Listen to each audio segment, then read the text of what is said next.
Hi there, and welcome to the Skylight Books author reading series.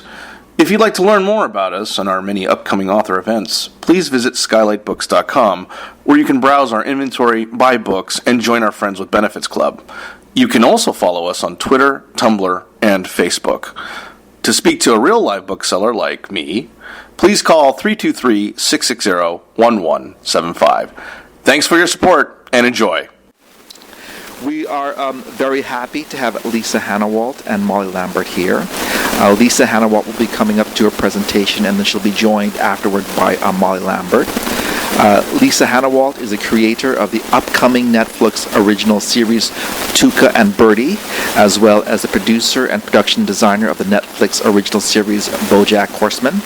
Her quarterly food column for Lucky Peach won her a James Beard Award for humor, and Hannawalt's first collection, withdrawn in Quarterly, was the critically acclaimed My Dirty Dumb Eyes. She co-hosts the podcast Baby Geniuses with comedian Emily Heller. Later on, she'll be joined by Molly Lambert, who is a writer in and from Los Angeles, who has worked with websites like Grantland and NBC News. She currently conducts interviews for the New York Times Magazine's Talk column. Please welcome Lisa Hanawalt.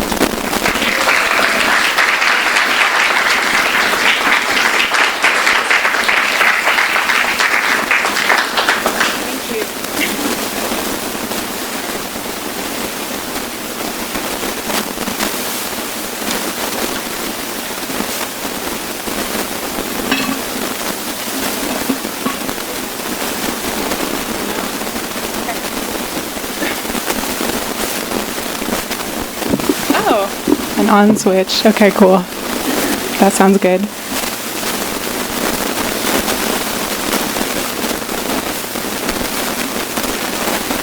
Oh shit. Okay. Ooh. All right. I'm going to read some diary comics first. And then I'm going to read a chapter from Coyote Doggirl, and then me and Molly are going to have a chat. All right. Inglorious Bastards. Today, my friend Raphael told me his theory about the movie Inglorious Bastards. It's spelled that way by mistake because Tarantino is a notoriously bad speller, which I didn't know that was true. And he's such a big deal, nobody wanted to correct or contradict him, and so that's why the movie is spelled that way. That's my theory. And I was like, imagine having that kind of power. What would my movie be titled? Coming soon. Brad Pitt, Leonardo DiCaprio, Matt Damon, Diarrhea Silhouettes. Oh, this is a true story. My tits hurt. Ow. Why? Click, click. I'm looking at my phone here. Wow. Oh. Hormone app. Today your tits are gonna hurt. This happens like every month. Physical therapy. I went to a physical therapist for my carpal tunnel, and she pointed out that my rib cage is high. Huh? She was like, you spend all day inhaling and you never exhale. I do. I don't. Yes, you hold your breath when you're stressed out. It's like, I don't say. So anyways, I'm 35 years old and I have to relearn how to breathe because I was doing breathing wrong. I have to do these boring physical therapy exercises I've only actually done like 3 times. They're really bad. I feel like I have to relearn a lot of basic physicality because spending 30 years ignoring my body and living in my head is catching up with me. You need to stop sitting like that. Shut up. Meanwhile, it's like pain, pain, pain. What even? So if I want to feel okay, this is like a moth storytelling. I'm like, and then I realized, if I want to feel okay, I need to just spend time just being in my body, like exercise and dance and stretch. These drawings could be funnier. Relax. The physical therapist also said, your pelvis is so tight, it's spasming. And I was like, yeah. Interesting, but I thought it was definitely tight from holding in farts all day. And that was all the diary comics.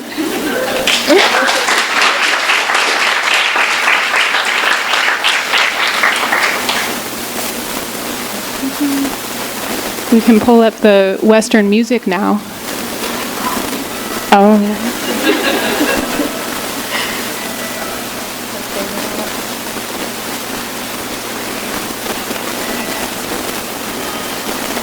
I did it. All right, Coyote Doggirl. Shit. We are being pursued by guys. If you get tired or break a leg, I will be fucking screwed. You could easily kill us both if you wanted to. I am only controlling you in theory. My trusty steed, my friend. Easy now. This way. Good pony.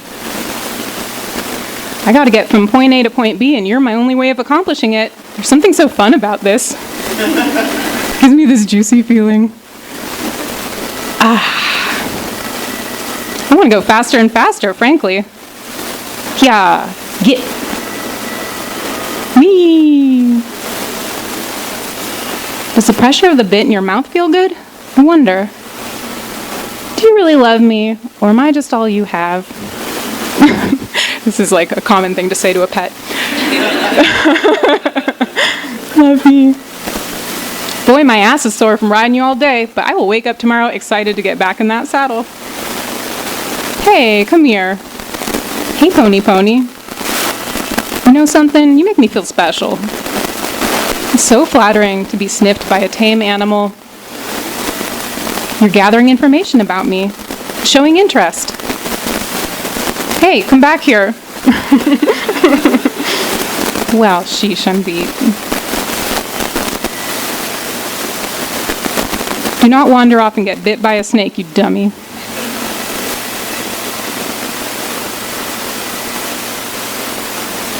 Better get a move on.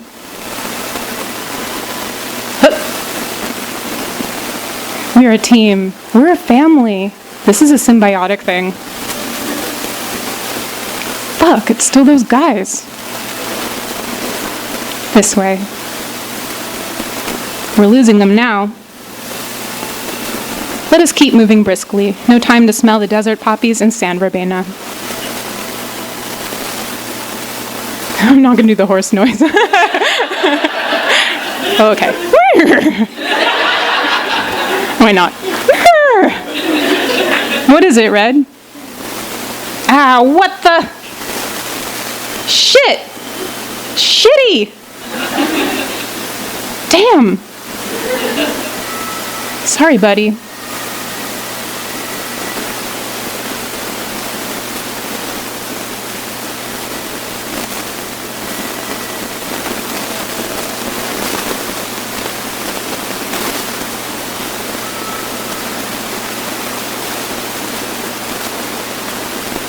Ugh. I am truly hurt. I am wasted. There's dirt in my ears.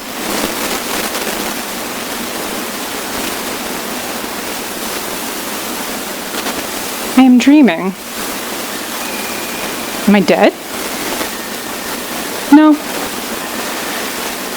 Hi.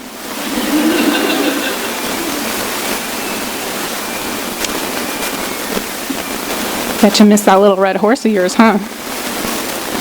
Sigh. I will give you a tour of our best ponies.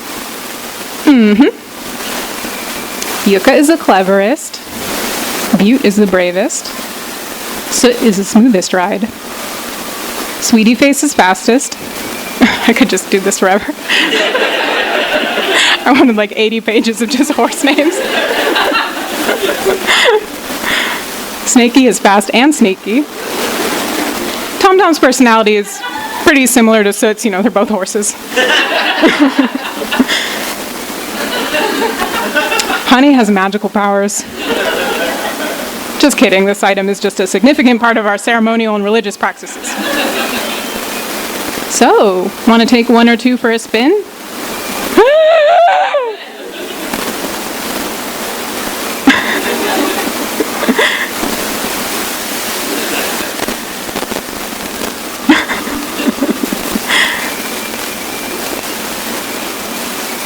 have a way with horses. Very impressive equitation, dog girl. I think I reopened my wounds. Could you bandage me up again?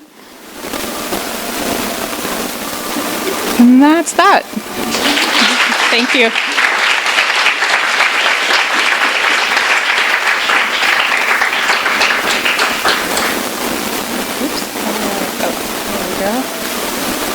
Molly, come on up here.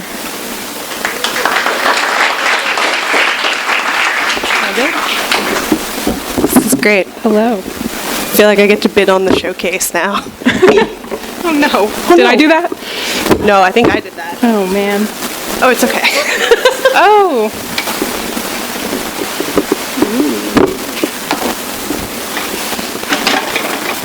These chairs are very tall. This is comfy. Hi, Lisa. Hi. Hey, everybody. Weirdly close to you. It's like podcasting. Yeah. Hey, everybody. Thanks for coming out tonight. Let's have another round of applause for Coyote Doggirl.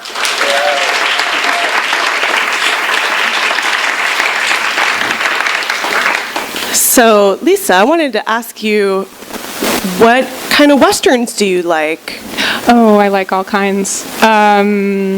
I think my favorite is the Coen Brothers remake of True Grit, because it's really funny and weird, and it like moves at a good clip. Like a lot of westerns are really boring, and they go way too slow. But I like the classic like John Ford westerns too, like Searchers and Stagecoach. Was that what you were thinking about when you were getting ready for Coyote Doggirl? Yeah, when I was preparing myself for it. I was watching a lot of westerns, like Sergio Leone movies at the time, and I was also thinking a lot about horses as usual, and I thought these two things could be combined. Like, I feel like in westerns they don't usually like name the horses or acknowledge them enough, so I could make a western where it's a lot about the horse. So I kind of made like that first chapter that I read, and I didn't think it was going to be like a long graphic novel. I just kind of kept adding to it. You were like, what genre has the most horses in it? Yeah. I've asked you about this before, but you've kind of said that you've been obsessed with horses for as long as you can possibly remember. Yeah, it was like cats, cats, cats, cats, and then I took a riding lesson when I was 8, and then it was horses, horses. But I like in the book you also kind of talk about that thing with a pet where you're like, do you love me, or am I just the person that feeds you? Yeah, are you just a parasite who's really good at making me think you love me, or but whatever? You give the horse its own identity. Yeah. The horse is like somewhat ambivalent towards her. Yeah, well, it's a horse. Yeah. And horses have that kind of prehistoric thing where you really can't tell what they're thinking. Sometimes you can, and often you can't. It's kind of like a mean person who you're like, do you like me? Come on. This is your first narrative graphic novel, is that fair to say? Yeah. Were you thinking about that you wanted to do something longer form? No, I think if I'd thought about that, it would have like paralyzed me. Yeah. Because my books are mostly, up until now, have been a complete mishmash of shorter pieces. So I made this the same way, where I made it in chunks, and then it just kind of happened to tie together into a longer story. How were you able to stop yourself from drawing 800 pages of horses with cute names? I just ran out of time. I was like, I was like, that could be a different book, like the horse names book. I feel like this book, at some point, people will want to like get on with the narrative and like find out what happens to the character. I'm like, okay, fine. I did feel like I could also use like an almanac to go with it, though, of just like more of just like drawings of things that you find along the way. Because I love that you kept all that stuff in it. Yeah. Yeah, there's like a page that's just stuff she took along with her in her knapsack, and like I just love books that have things like that. Yeah. Almanacs. I think True Grit, the original, had like a map in the first page, like a kid's book, when it has like, here's the territory. And, the book did? The Charles Boyce book? Yeah. Just like, gotta get to there. I made the map. That was like the last thing I made for this book, because at the last second I was like, this book could be one of those books with a map in it. Yeah. Like, those are the best books. So then I was like going back through the story, like, okay, so then she went here, and like, ooh, she just went in a big circle. Okay. Well, I like all your stuff has that thing where it could almost be like a kid's thing, and then there's something really filthy in it. I know, and then I'm like, I could take that thing out and have this be for like a wider audience, but I don't want to. No, and also Cool kids will read it anyway because they'll be like, "Ooh, I want to read about that coyote girl that rides a horse." Yeah, and then they'll be like, why did she write pussy lips in this part? I don't know. They'll learn eventually. I couldn't allow myself to edit it out. That's what's great, though, is that it's such like a pure distillation of kind of your voice and style. Yeah, really, that's true. It's great. Speaking of which, you have a show coming out Yeah, on Netflix that is a show that you are the showrunner of. that's right. Called Tuca and Birdie. Could you tell me a little bit about how that came Thank about? you. Yeah. That was nice.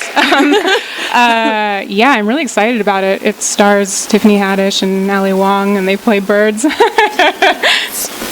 There's a toucan and a songbird. Cool. Yeah, I can't say a ton more about it yet. I feel like Netflix is like, no, keep it secret. Like, we like to be mysterious.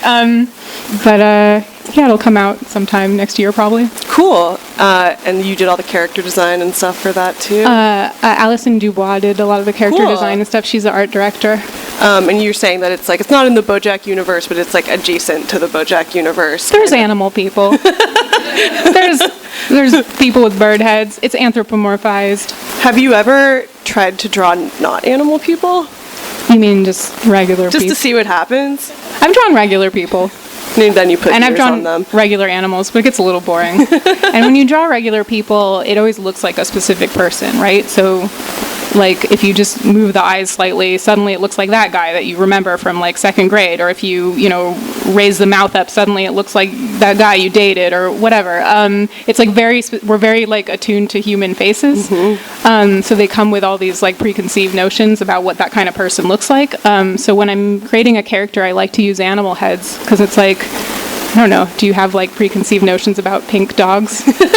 Dog-coyote mixes? What made you pick a coyote dog mix? I don't know. It's like something I sketched in my sketchbook, and then I just liked the way it looked and wanted to keep doing a story about her. And originally it was a male character, actually.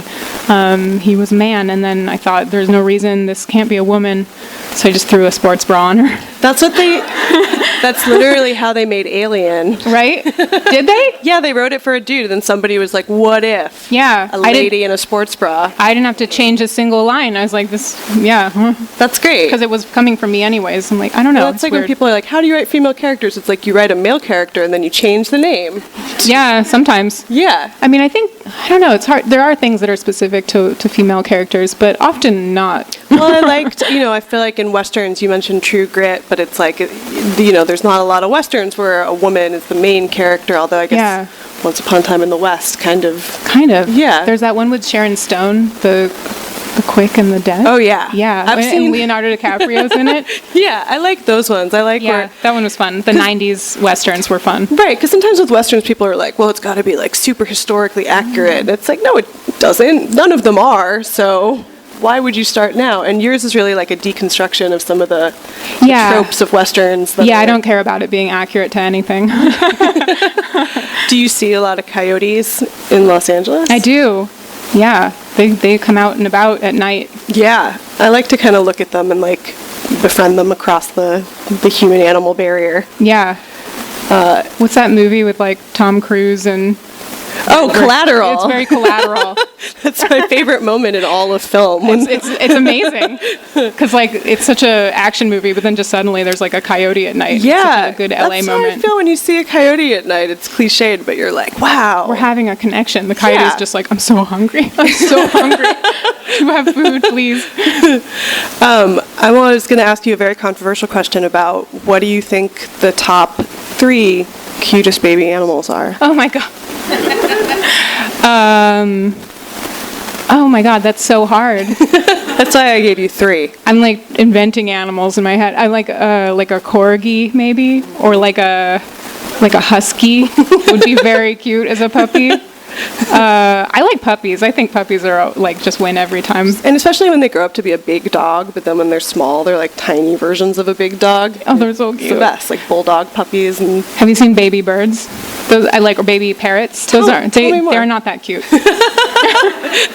They look like monsters. Well, you told me a story once before that I'll make you tell the audience about what you think is really cool about toucans that made you Oh, yeah. Well, when I made up the character of Tuca, it was because I was watching a nature documentary, and the toucans were reaching their beaks into other birds' nests to eat their eggs. And so these other birds were like desperately making their nests longer and longer so that the toucans couldn't reach the eggs, but they still got them, and then they would just throw them up in the air and gobble them. Like, I was like, this is such a bratty bird. I really relate to it. That's how I am with food, so I get it. But it's such a good visual gag too for someone who's a cartoonist about just like making it the nest longer and longer. And yeah, it's great. Nature is fucking crazy. Nature is crazy. Do you think there will be an extended universe of Coyote Doggirl? Because I definitely finished it being like, I would like to see the next adventure. Yeah, I think there could be more. This one, I kind of just wrapped it up because I was like, if I don't finish this in like 100 or so more pages, it's never going to get done because it was taking me so long to do it. And I was like doing it whenever I was on hiatus from other things. And but yeah, I kind of would like to do more. Cool. Yeah. Well, do you know when Tuca and Birdie is coming out? I don't. Yeah, sometime in the future. And BoJack. We're like animating it and stuff. Yeah. It takes a while. It takes a really long time to animate stuff, is what I've learned. Yeah, it does. About You have to animation. draw everything. It surprises me every time. Like when you see a character do something in a cartoon, someone had to draw that. Yeah, and just like if you take something out of a purse and then you turn it, someone had to draw every pose of that object. You told me that when you were starting BoJack that you got in trouble for drawing complicated patterns on sweaters. Yeah. Everyone was mad at me for a while, and I couldn't tell why because no one was telling me. They were just like, ugh, and like they just wouldn't say hi in the hallway. I'm like, what's up? Why does everyone hate me at work? And then I found out is because I was putting patterns like on the sleeves, and characters need to bend their arms and turn in space, and I was making it insanely difficult for production to animate.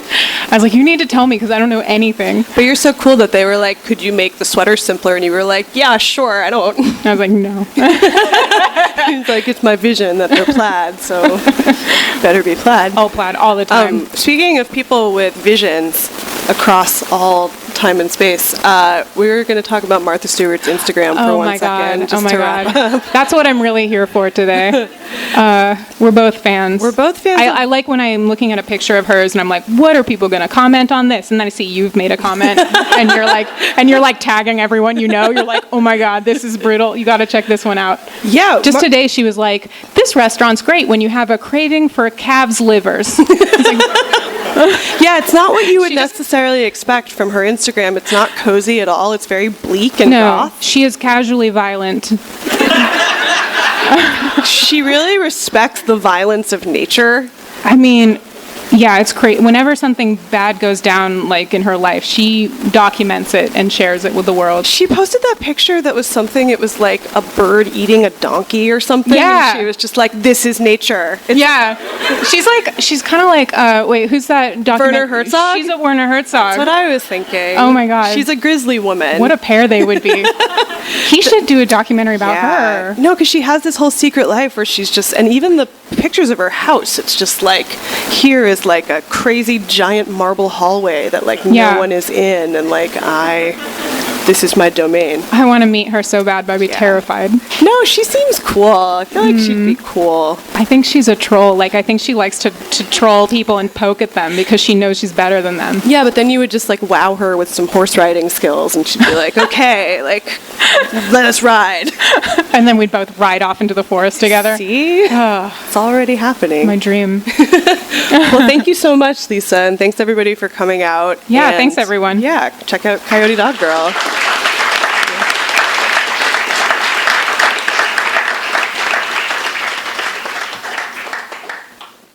You've been listening to the Skylight Books author reading series. Don't forget, you can listen to this and all of our other great podcasts at skylightbooks.com.